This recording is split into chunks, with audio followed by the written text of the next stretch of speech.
Mga ilang araw na nakaraan ay unti-unti na naman nating nararanasan ang malakas na pagbuhos ng ulan.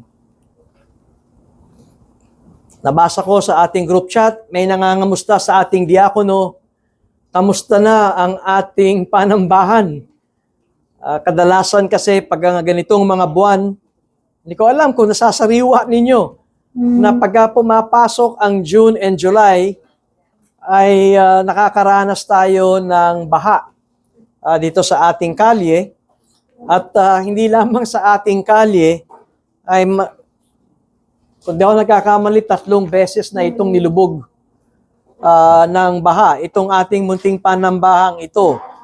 Ang una ay yung Ondoy, hindi naman yun tubig ulan. Hindi naman yun talagang bagyo, kundi yun yung maling pag-release ng tubig sa dam. At ang lalim ng tubig ay hanggang bubong ng ating munting panambahan. Lagi kong kinikwento, paano mo nasabi, Pastor, na ito ay hanggang bubong? Eh meron pong sopa sa bubong ng ating panambahan nung humupa na yung tubig.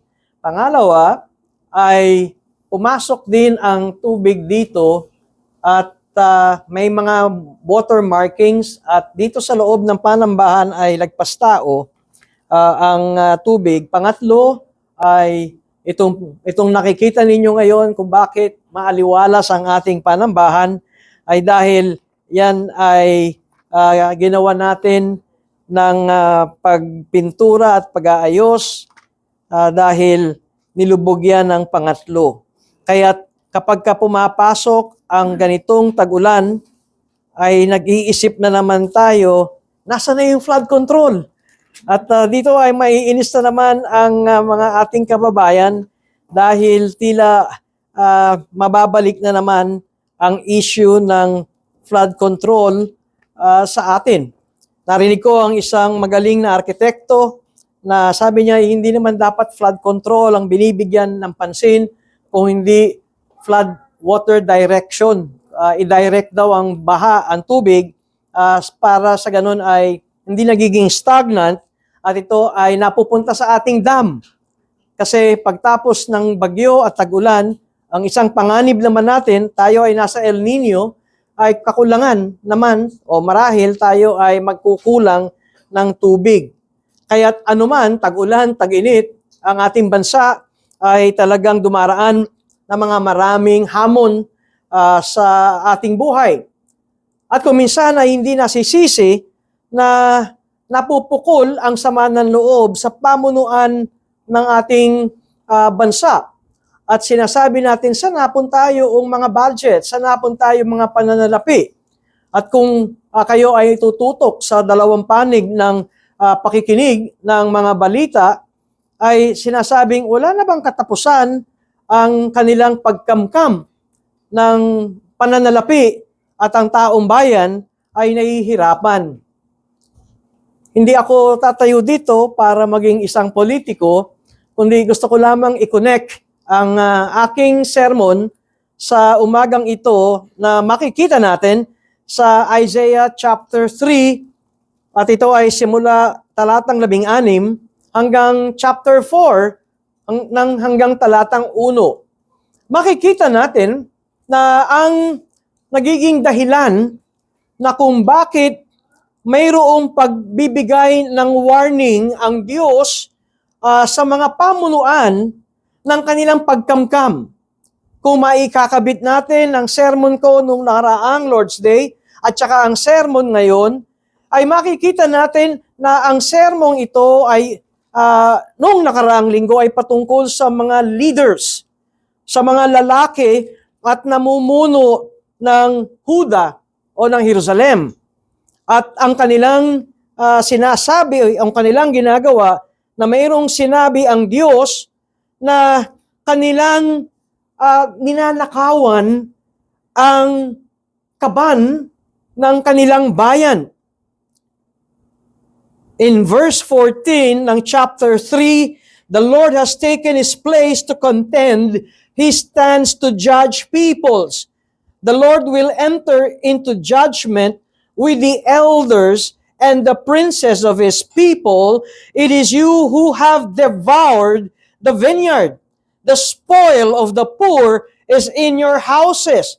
What do you mean by crushing my people, by grinding the face of the poor, declares the Lord of hosts? Kung maunawaan natin ang sinasabi ng Diyos sa mga namumuno sa Jerusalem, ninanakawan ninyo ang kaban at inyong ninanakawan ang mahihirap na inyong mga kababayan by grinding the face of the poor. Sinusubsub na ninyo ang mga mukha ng inyong mga kababayan na mahihirap para lang kayo magkaroon ng kayamanan at material na kagaangan. Sa umagang ito, ang akin namang sermon ay patungkol sa mga kababaihan. Kung noong nakaraan ay patungkol sa mga namumuno, at ito ay ang mga lalaki. Alam niyo sa ang mga Israelita, pag sinabing leaders o namumuno, hindi po babae yan. Yan ay mga lalaki. At dito rin sa ating lokal na iglesia ay madiin na tinatayuan natin. Ang namumuno din sa lokal na iglesia natin ito ay ang mga kalalakihan. Dahil unang-una, binigay ni Apostol Pablo ang kwalifikasyon ng leader sa isang lokal na iglesia na maliwanag, ito ay lalaki, hindi pastora, hindi babae. At ito ay salita ng Diyos, hindi ito opinion lamang ng mga mangangaral na pabor sa mga lalaking leader. A husband of one wife. Kaya yan ay maliwanag na kwalifikasyon ng lalaki. Ngayon sa umagang ito, ay nais kong makita natin ang patungkol naman sa mga kababaihan sa Huda. Ngayon, hindi ako against sa kababaihan, kundi ang nais kong makita natin dito ay yung pagmamayabang, pagmamapuri nitong mga kababaihang ito na ang kanilang ginagamit na pagyayabang ay ang kanilang kasuutan, ang kanilang mga alahas, marahil pati ang kanilang kagandahan. Ito yung linggo-linggo ay makikita mo sa parlor, di ba? At kuminsan ay bago lumabas sa kanyang kwarto para pumunta sa isang lugar o sa isang okasyon o sa isang church ay 2 oras at di mo malaman ano bang ginagawa nito sa mukha nito o kaya ay kuminsan pag tinignan mo ay parang nagpa-fashion show ay namimili pa ng damit 2 oras para kung ano ang para mapansin. Ito ang mga tinutukoy ko at ganito rin ang sinasabi ni Propeta Isaias, ngayon ay sa mga kababaihan naman. Ngayon, hindi ako against sa magandang damit. Katunayan, ako ay nagsasabing mainam kung maganda ang iyong damit. Kung ikaw ay mayroong maayos na pag-ayos sa iyong mukha, sa iyong buhok, o kung ikaw ay nagsusuot ng alahas, hindi ko sinasabing kasalanan yan. Hindi katulad ng ibang mga nangangaral, bawal mag-alahas, di ba? Bawal magsuot ng magandang damit. Hindi ito ang aking sermon at hindi rin itong nakita kong sermon na sinabi ni Prophet Isaiah, hindi yung kasuutan o alahas o kagandahan ng isang babae. Kundi yung ginagawa nila ito para sila mapansin. Ginagawa nila ang lahat ng ito para ipakita nila, di nyo kayang bilhin ang aking kasuutan. Signature yan. At ang mga alahas ko ay napakamahal.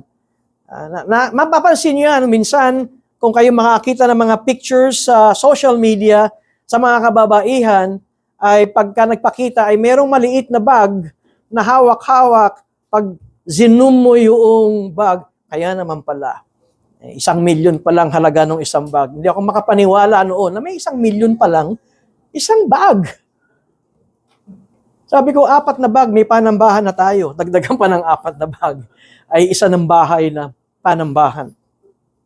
Ito ang aking sermon, mga kapatid. That God opposes prideful self-display and God exposes the emptiness of arrogance by removing what people trust in apart from Him. This morning, I will be reading Isaiah chapter 3, starting from verse 16. Hear the word of the Lord. The Lord said, "Because the daughters of Zion are haughty and walk with outstretched necks, glancing wantonly with their eyes, mincing along as they go, tinkling with their feet. Therefore, the Lord will strike with a scab the heads of the daughters of Zion, and the Lord will lay bare their secrets. In that day, the Lord will take away the finery of the anklets, the headbands, and the crescents, the pendants, the bracelets, and the scarves, the headdresses, the armlets, the sashes, the perfume boxes, and the amulets, the signet rings, and nose rings, the festal robes, the mantles, the cloaks, and the handbags, the mirrors, the linen garments, the turbans, and the veils. Instead of perfume, there will be rottenness. And instead of a belt, a rope. And instead of well-set hair, baldness. And instead of a rich robe, a skirt of sackcloth. And branding instead of beauty. Your men shall fall by the sword, and your mighty men in battle. And her gates shall lament and mourn. Empty she shall sit on the ground. And verse 1 of chapter 4, and 7 women shall take hold of one man in that day, saying, we will eat our own bread and wear our own clothes. Only let us be called by your name. Take away our reproach. God opposes prideful self-display. Sabi ko kanina, hindi naman ako against doon sa mga mararangyang kasuotan. O kaya yun talagang nagiging maayos ang babae sa kanyang mukha at sa kanyang panlabas na kasuotan. Kung hindi, ang punto rito is yung merong prideful display. Bakit ka ba nagsusuot ng ganitong karangyaang kasuotan? Bakit ka nagbibigay ng panahon na iyong ayusin ang iyong mukha, ang iyong buhok ng pagkatagal at pagkahaba-habang oras, at kung ang motibo mo ay upang iyong ipagmataas o upang ang iyong layunin ay para ikaw ay nagsasabing mas mataas ako kaysa sa inyo, ito ang tinatawag kong prideful self-display. At ito ay ihahayag ng Diyos at tatanggalin ito ng Diyos sapagkat ito ang mga tao, paumanin sa mga kababaihan ngayon, mas marami kayo kaysa sa amin, pero dahil ang teksto natin ay patungkol sa mga babae, hindi ko sinasabing lahat ng babae ay masama, pero ito yung sinasabi ni Isaiah ng mga babaeng arogante, mga babaeng mayayabang, at tatanggalin ng Panginoon ang lahat ng kanilang hinahabol at kanilang kinakamkam dahil ang tiwala nila ay narito sa kayamanan, kanilang kagandahan, kanilang kasuutan, at kanilang mga properties, kanilang mga nalilikom. At ito'y hiwalay sa Diyos. And so that is my sermon this morning. Number one na gusto kong makita natin, dito pa lamang sa may talatang 16, the Lord said, because, nandoon kaagad ang salita, because the daughters of Zion are haughty. Kaya unang-unang makikita natin dito, ang problema ay nandun agad ang yabang. Nandoon ang kanilang pagmamayabang. Alam nyo, ang pagmamayabang ay pagpapalabas outwardly. It is a display outwardly. Pero yung display mo outwardly ay upang itaas mo ang iyong sarili. And so the daughters of Zion are described as haughty. Tingnan ninyo, paano sila maglakad? Ang sinasabi dito, kung sila'y maglakad, napakataas ng kanilang leeg. Tama ba yung with outstretched necks? Yan ang description nila. And drawing attention to themselves. Yun talaga ang kanilang pakay. And so, their outward behavior reveals an inward condition. At ano yung nasa puso nila? Pride, self-importance, confidence, and appearance. The issue is not beauty itself, but arrogance that uses beauty, wealth, and status for self-exaltation. Hindi natin sinasabing pag maganda ang isang babae ay mayabang na yan.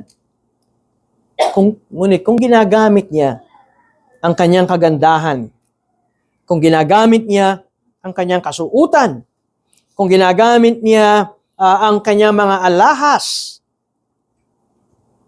for self-exaltation, yun ang tinatawag nating arrogante.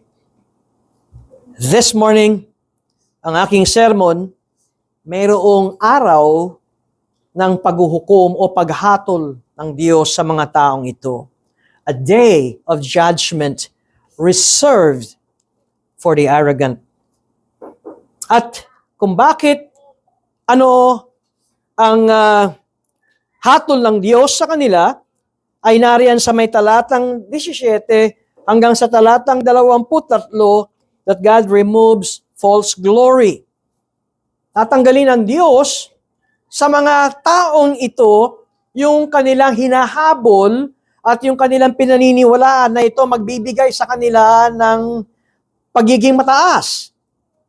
And the Lord responds by taking away yung mga simbolo ng kanilang karangyaan. Tatanggalin ito ng Panginoon.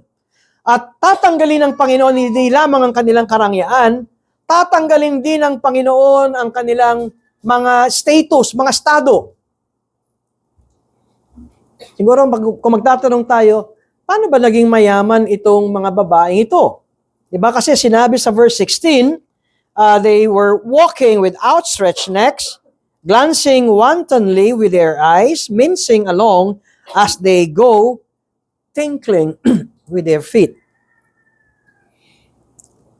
Yung mga asawa kasi nila corrupt. yun. Diba? Doon sa mga unang talata, nagnanakaw ang kanilang mga asawa. Ito yung mga rulers, princes. Itong mga elders. At sino ang may ambon, hindi ambon siguro, o ganansya ng pakinabang? Itong mga babaeng ito. At makikita natin na talagang mapanganib sa atin mga kapatid na kung ang hinahabol natin ay kayamanan sa mundong ito, na naniniwala tayong ito ang magiging o magbibigay sa atin ng contentment. Kapag ito ang hinahabol natin, mapanganib na tayo'y magiging arogante. Na tayo'y magiging mayabang. Mamaya't paliliwanag ko yan. Bakit? Napansin ba ninyo nung binasa ko ang mga talatang ito kung gaano kahaba yung pagsasalarawan ng Diyos ng mga tinatawag na fineries. Ito yung mga alahas. Dito sa may verse 18, pero bago yan sinasabi, in that day, ito yung sinasabi natin na darating ang araw or balang araw. Hindi ko makalimutan hanggang ngayon yung pinatranslate ng aming guro sa aming klase, yung merong isang phrase at kasama doon yung in that day sa pagsalin. Balang araw. Sa Tagalog ay balang araw, isalin daw sa English. Ang sabi ng classmate ko, bullet day. Balang araw. Bullet day. In that day, the Lord will take away the fineries. At kung titingnan niyo sa may verse 18, itong pag-iisa-isa ng mga alahas na ito ay napakahabang listahan. Ipinapakita itong hinahabol ng mga kababaihang ito. Ang haba from verse 18 to 23. It is a long list of expensive na mga alahas and even garments.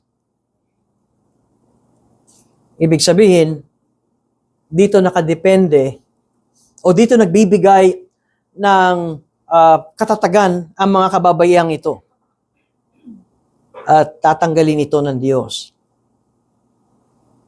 Tatanggalin ito ng Diyos upang ipakita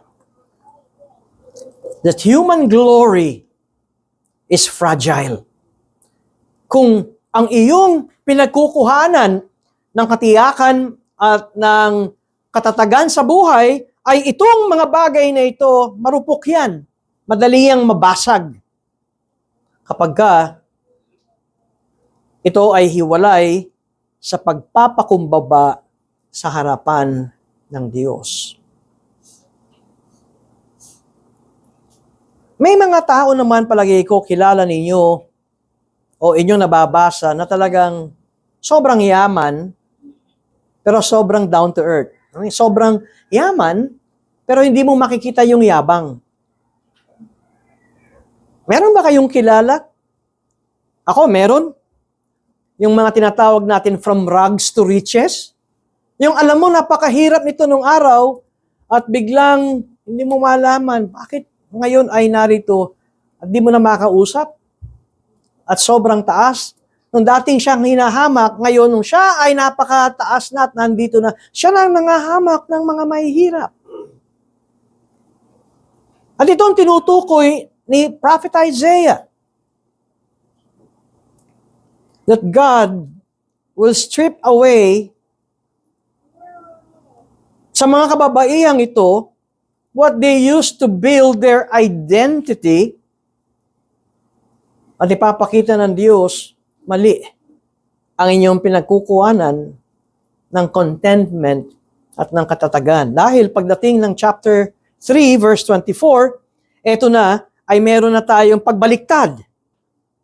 At ang pagbaliktad na ito ay yung napakaraming instead of. Instead of. So verse 24, instead of perfume, there will be rottenness. Instead of a belt, a rope. Instead of a well-set hair, kakalbuhin sila. O sila ay makakalbo. And instead of a rich robe, a skirt of sackcloth. and branding instead of beauty. Mayroon ng reversal. Mayroon ng pagbaliktad. Yung mabangong mamahalin nilang pabango, amoy bulok na. And so perfume becomes rottenness. Yung mamahaling sinturon, alam niyo kung bakit nabanggit na rope? Ito yung mga lubid na itinatali sa mga bilanggo. Ngayon, kahit na napakatagal nila sa parlor, pinagmamalaki pa nila kung anong salon ito, kakalbuin sila. O sila'y makakalbo. Rich clothing becomes sackcloth. Wala na tayo nito, pero naabutan ko pa ito, sako. Yung talagang sako ng bigas. Ito yung makati sa katawan. And beauty becomes branding. Ang sinasabi rito ng salita ng Diyos at ni Propeta Isaiah, yung hinahabol ng mga babaeng ito na para sila itaas, pero ang puso nila'y mayabang, maikling panahon lang yan. That is a short-lived honor. At ikaw ay ibabagsak ng Diyos when God brings judgment. Alam niyo kung ano ang makikita natin, papaano sila binagsak ng Diyos? Itong mga babaeng ito, nandun sa verse 1 ng chapter 4. And 7 women shall take hold of one man in that day, saying, we will eat our own bread and wear our own clothes, only let us be called by your name. Tapos take away a reproach. Isang lalaki, 7 babae, ang mag-aagawan sa iyo.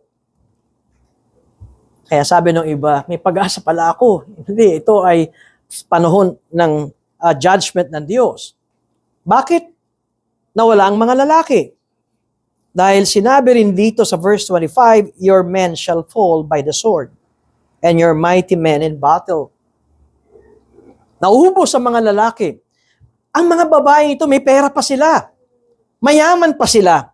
Kasi, ang sinasabi nila ay, we will eat our own bread. Meron pa kaming naimbak na mga pagkain. And wear our own clothes. Pakasalan mo lang ako.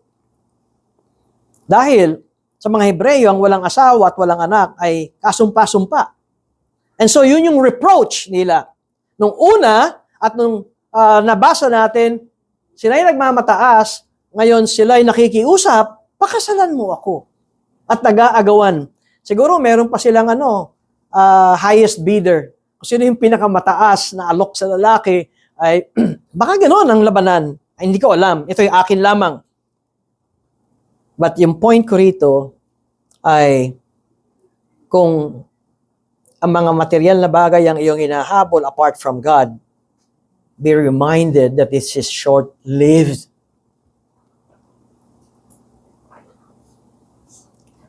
At ang nakakalungkot dito,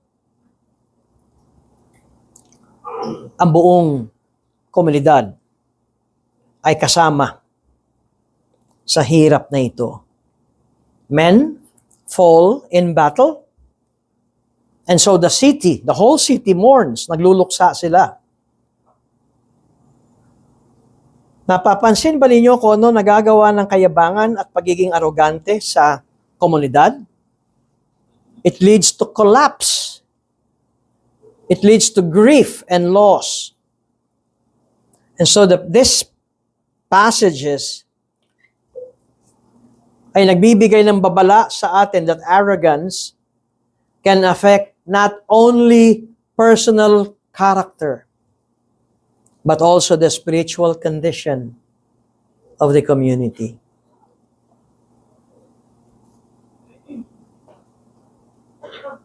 At ang nakalulungkot dito ay yung larawan ng babae na ang ratio is 7:1.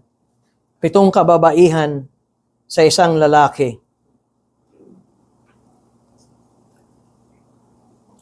Dahil hindi nila matanggap ang kahihiyan.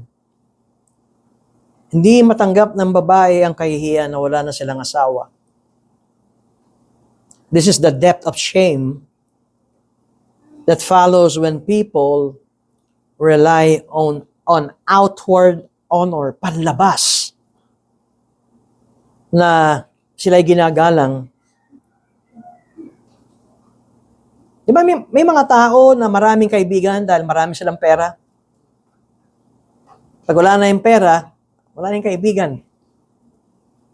And so this is the teaching that when people rely on outward honor, outward riches, instead of seeking true honor from God, ay mayroong tinatawag na pagbaliktad.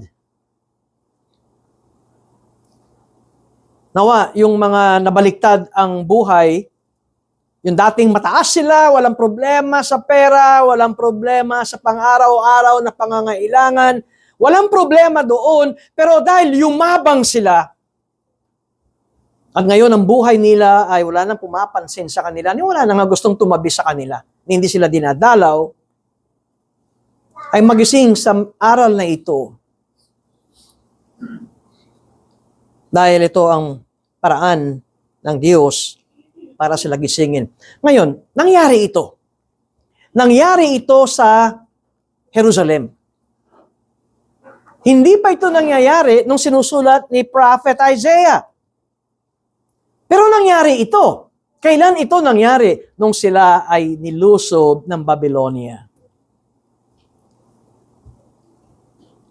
And so, ano ang gusto kong matutunan natin sa talatang binasa natin? Well, ang Diyos ay nananawagan sa bawat isa sa atin, huwag tayong maging mayabang. Tapos, suriin natin ang puso natin. Alam nyo, yung nagpapatakbo, yung ating, ano ba ang tawag dito, yung ambisyon natin, na lahat tayo ay kinakailangan may ambisyon. Pag ikaw ay walang ambisyon, di ka uusad. Pero suriin natin ang ating ambisyon. Examine what we depend on for worth. Ano ba yung talagang number one sa isipan natin? Ang totoo, ang tinuturo dito ay mamuhay tayo ng may kababaan loob sa harapan ng Diyos. Itong mga kababaihan na ito sa Jerusalem, ang tinatawag daughters of Zion, ang kanilang naisin, biliban sila, magpaganda sila, magsuot silang mararangyang damit. Nabanggit din dito yung handbags eh. Binanggit din dito, handbags.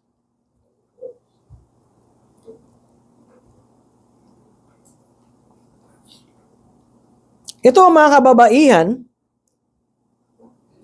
it is for public admiration kung bakit ganito ang kanilang ginagawa.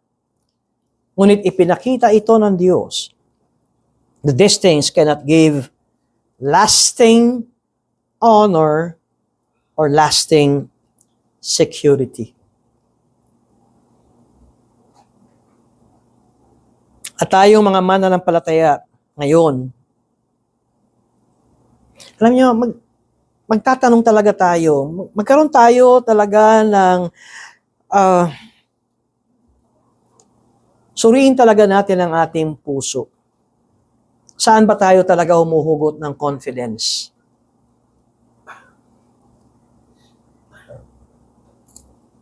Where our confidence truly rests.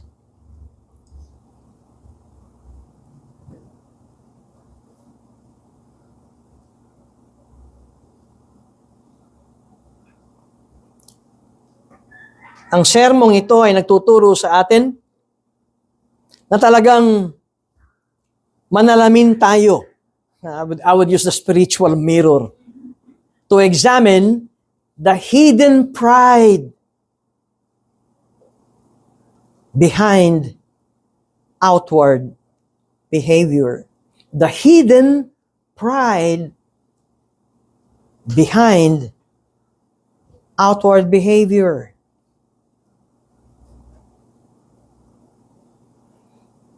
Ang yabang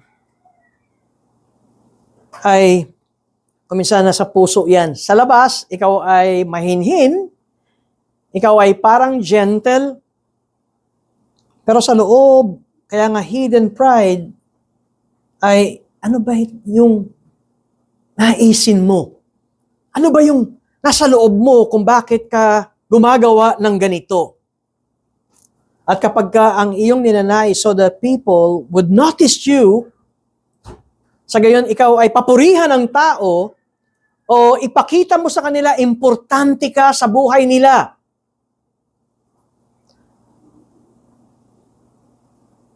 Ang panganib nito ay maaari kang maging spiritual sa panlabas.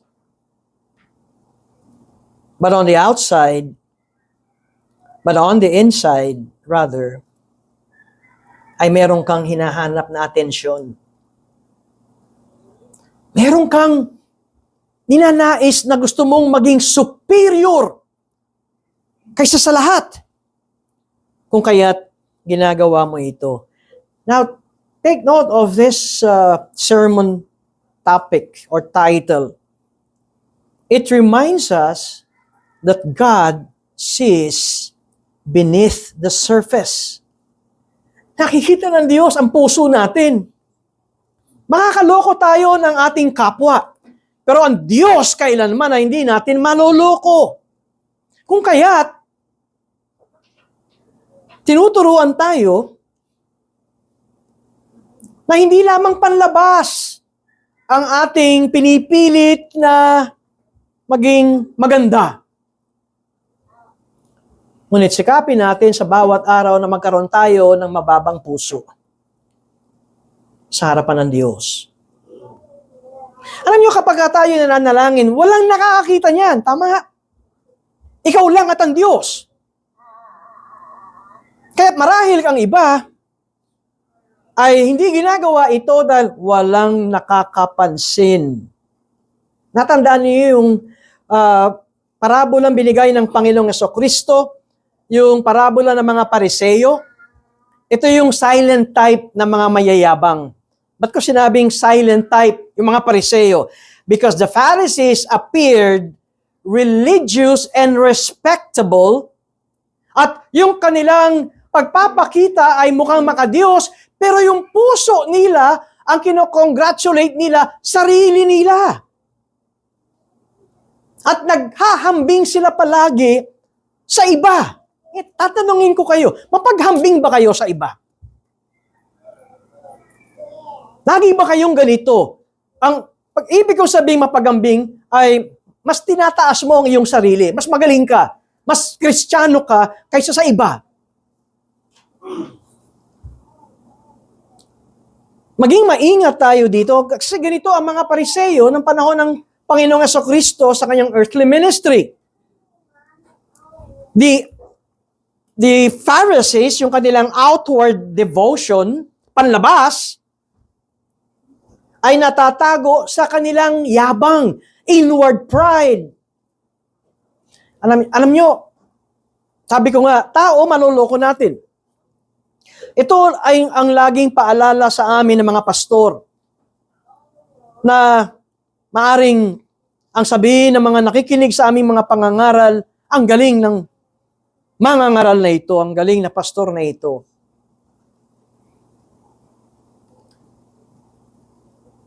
Pero ang ipinakita ng Panginoong Jesucristo sa ugali ng mga Pariseo is a wake-up call sa atin, reminding us that God is not impressed by religious appearance when the heart is proud.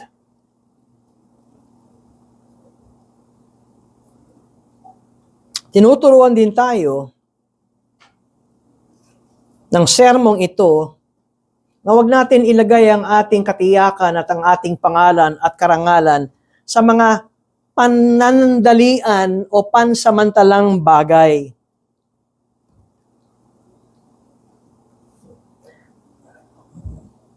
Hindi naman sa ako ay nandadown ng mga sobrang advanced na in years at mukhang babad ang mukha nila sa mga nagpapaganda ng muka. Hindi ko alam kung nakita ni Mayo nung Friday. Friday ba tayo? Nandoon na sa Friday. Thursday. Kumain kami sa isang restaurant. Oh, sabi ko kay Eve, hindi natin babalikan to kung tayong dalawa lang. Pero dahil libre, may handang magbayad. So napunta kami doon at meron ako nakitang isang grupo ng mga kababaihan. Makikita mo na itong mga kababayan ito ay talagang affluent ones. Makikita mo sa pananamit, sa sapatos, at meron doon, kung titignan ko siguro yung edad, nasa mga mag-70 na siguro. Pero alam mong ginastusan yung kanyang muka. Alam niyo yung ibig ko sabihin. Bakit nila pinipilit na gastusan ang muka kapag ikaw ay matanda na? Because beauty fades. Ang kagandahan ay magbabago at mawawala. Sa Google, minsan lumalabas yung mga nakaraan mong mga larawan. Minsan nakakatawa. At biglang kagabi ay may nag-pop up sa aking Facebook. 15 years ago. 15 years ago. Picture namin dalawa ni Eve. 15 years ago. At ako yung nag-post sa aming magkakapatid. July 4, 2011. 15 years ago. Anniversary namin yun. 15 years ago. Tinitignan ko yung picture namin dalawa ni Eve. Parang mga artistahin Joke. 15 years ago. Diba? 15 years ago yun. Pero ngayon, pag tinignan mo, ang tanda na. Diba? Beauty fades. Alam nyo, kahit gano'n ko kayaman, kuminsan isang matinding problema, wealth can disappear. Ganun lamang.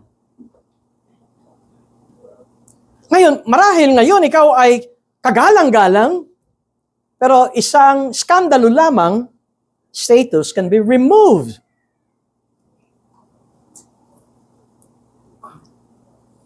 Kung ngayon ikaw ay hinahangaan, ito rin ay madaling mabaliktad at ikaw ay mailagay sa kahihiyan. Ito ang pinag-aaralan natin. Ito ang mga tao na ang kanilang tinutungtungang security o seguridad can become the very things God strips away to expose their dependence on Him.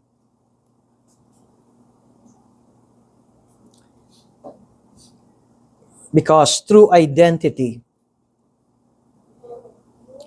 must be rooted in belonging to the Lord, not in what people see or praise. Siguro kung dati libo-libo ang nagfa-follow sa inyong, ano ba ang tawag doon? Facebook, Instagram, X, TikTok. Ikaw ba yung nagbabantay ng, konti na yung followers ko. Sumasama na ang loob mo. Nasa na yung aking mga loyalist? Diba? Umuunti na. Dahil yan, magmumukmo ka na. Kung ikaw ay anak ng Diyos, that is your true identity. Kahit walang pumapalakpak sa iyong mga tao, pinaparangalan ka at sinasabing, bravo! A child of God. Being a child of God ay sapat na ito. Kanina, Pariseo, the silent type. Ngayon, si Nebuchadnezzar, the loud type ng mayabang who boasted over the greatness of Babylon and the glory of his own majesty. Wala naman talagang tumalo kay Nebuchadnezzar at ang Babylon, ang first world noong kapanahon ng yaon. Mababasa niyo yan sa Daniel chapter 4. Pero tingnan natin ang kwento nitong si Nebuchadnezzar. Na gano'n man siya kataas, ito ay pwedeng tanggalin ng Diyos. Nanaginip siya ng statwa na ang ulo ay ginto. Ang sabi ni Daniel, kayo yun. Babylonia yun. Pagkatapos, ang shoulders at ang sumunod ay gawa sa pilak, silver. Ang abdomen ay gawa sa brass at ang hita ay gawa sa bakal at gawa sa clay. Ngunit winasak sila ng isang batong galing sa bundok. Human status can be removed when pride refuses to honor God. Paalala rin sa mga iglesia ng Panginoon na pinagpapala sa material, sa tao, sa dami ng tao, sa kayamanan, sa marangyang church building, na kapag tayo ay pinagpapala sa mga ito, bantayan natin ang ating puso. Kapag ang dala-dala na natin ay ang pangalan ng ating iglesia, at para bang meron tayong sense of security kapag tayo ay miyembro ng isang iglesyang mayaman, maraming dumadalo, magandang gusali, kilala ang mga pastor, para silang mga, ano yung term na like kung ginagamit, celebrity pastors. Bantayan natin ito. If image is more than righteousness, if image is more than humility and obedience, it becomes spiritually weak. Kaya't bantayan natin ito. Naalala ko yung iglesia sa Revelation chapter 3, verse 17. Anong church ito? Ito yung iglesia ng nasa Laodicea. Nagmamayabang sila. Ano ang sinasabi nila? Mayaman kami. I have prospered. At ito ang pinaka-matindi. I don't need anything. What? Alam nyo, kahit na tayo ay lumalago sa ating pananampalataya, lumalago sa ating sanctification, hindi ko alam kung nararanasan ito. Every day, we need God. Kung merong sasabihin kong the most needy person sa mundong ito, tayo mga Kristiyano. We need Christ every day, every moment of our lives. Huwag nating sasabihin, hindi ko na kailangan ng Panginoon, matatag na ako, malago na ako, matibay na ang aking theology. No! Kaya nga't nandun, ang sabi ni Pablo, pray without ceasing. Kapag huminto tayo sa panalangin at pagsabing kailangan kita, Panginoon, watch out! Ang iglesyang Laodicea, ay ang kumpiyansa nila ay nasa panlabas. Pero anong sinabi ng Panginoong Jesus sa kanila? That they are poor, that they are blind, and they are naked. Itong talatang ating pinag-aaralan ay hindi upang hamakin ng Diyos sa pamamagitan ni Propeta Isaiah, ang mga kababaihan na nasa Jerusalem. And by the way, pag binabanggit ang daughters of Zion, sa immediate context natin ay yung mga babae sa Jerusalem. Pero sa mas malawak na context, ang daughter of Zion ay ang Jerusalem. At dito sa atin ngayon, ay maaring sinasabi natin, ang Jerusalem o ang daughters of Zion is pointing, nung panahon na ito ni Isaiah, is pointing forward sa atin na lokal na iglesia. Hindi yung Jerusalem ang church, kundi yan ay tumuturo sa church ng Panginoong Yesus sa pagdating ng panahon. Kaya, kung merong exposure,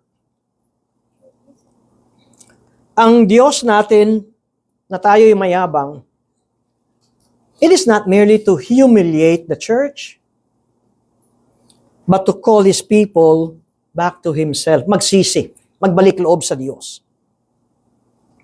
At ang tamang tugon kapag inilabas ng Diyos at ipinakita ng Diyos na mayabang tayo, ang tamang response ay pagsisisi, repentance.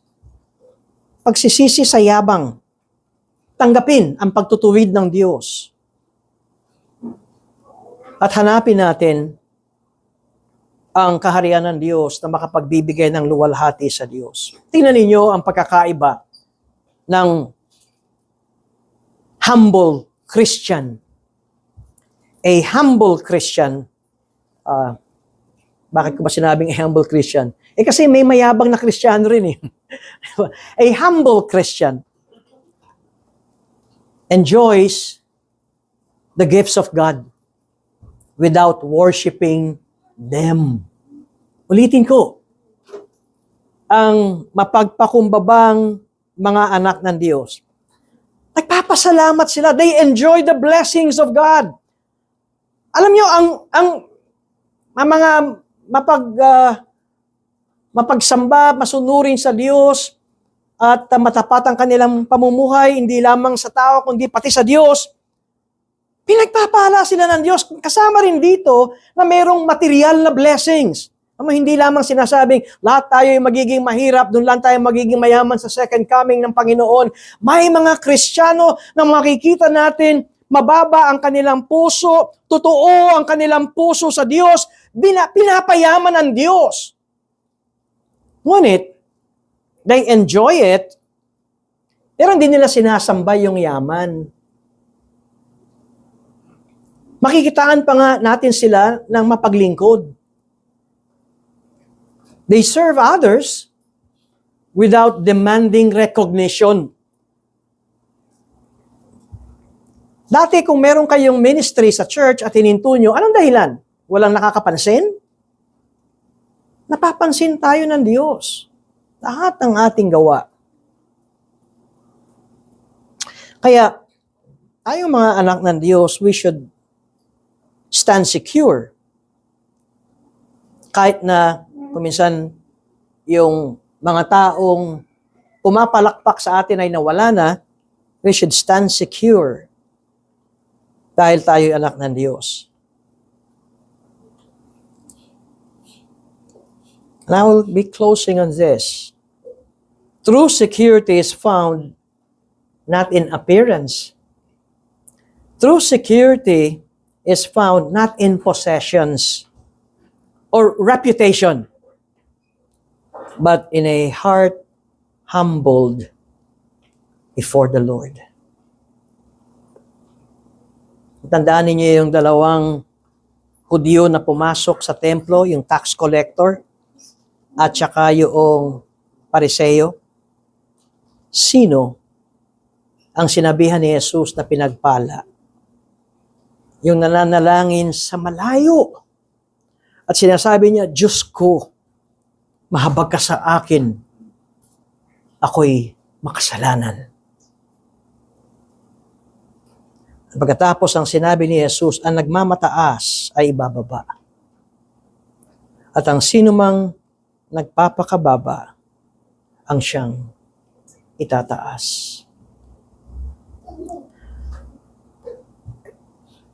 Gusto kong kunin ang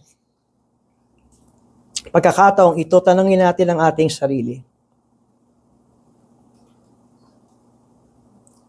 Ano ba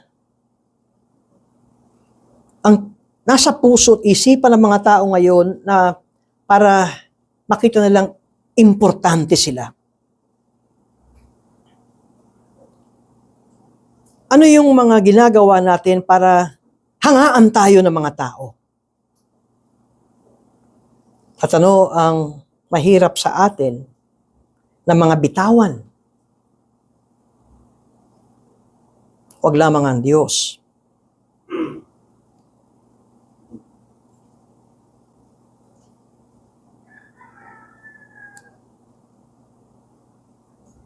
Paano natin gamitin ang ating Facebook, ang ating social media? Bakit tayo post ng post? Ano yung purpose? Nung araw, nung wala pa itong mga ganito, napansin ba ninyo, nagpapadevelop pa tayo ng picture?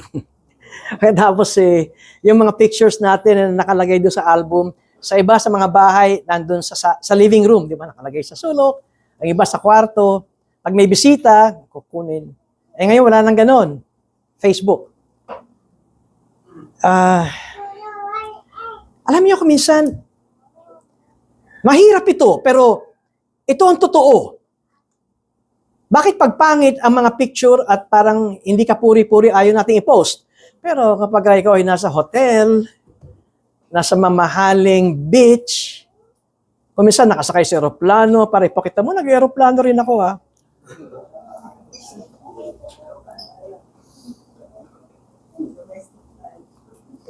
Ang tanong ko, alam niyo kung bakit? Hindi ba ito ay maaaring matawag nating modern forms of self-display?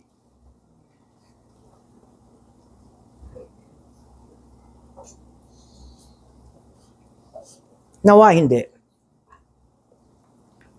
At makikita natin ang pinalulugdan ng Diyos ay yung mga taong may humility, may contentment, merong modesty of heart, may generosity,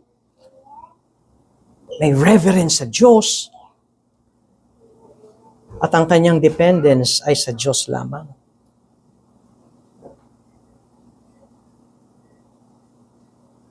Alin ang mga bagay na nais nating gawin na maluwalhati ang Diyos sa ating mga buhay? Manalangin po tayo. Kami po ay nagpapasalamat, Panginoon, sa araw na ito na ibinigay niyo sa amin ang sermong ito upang magkaroon po kaming muli ng pananalamin sa aming mga buhay. Naway maawat niyo kami sa paghabol ng kayamanan, karangyaan, kagandahan, na ang motibo ay upang kami ay palakpakan, o biliban, o hangaan. Sa halip na kung kami man ay pinagpala ng material, pinagpala ng kagandahang buhay, magamit nyo kami na maging saksi po ninyo na kami ay magpatotoo na ang lahat ng blessings na ito ay galing sa inyo.